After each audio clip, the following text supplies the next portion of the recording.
Alright, today I got a 2015 Mini Cooper S. We're going to reset the brake system for the brake pads. What you're going to do is you're going to put the key on, your key over here, and you're going to see that. And then we're going to wait. We have to wait until your regular dash comes on. By regular dash, I mean your mileage and stuff like that. So you just gotta wait a little bit.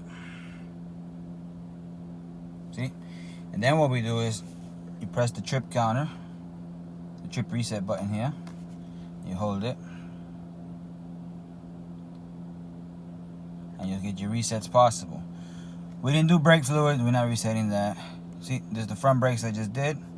There's reset possible, so you press it again, hold it, says reset, you let go, press again, reset in progress, and that's it, it's done. And you can take advantage if you did an oil change, you reset those things. But we didn't do any of these things. That's not what the guy's here for. So that's it. Alright, I hope that helps somebody. Have a good day.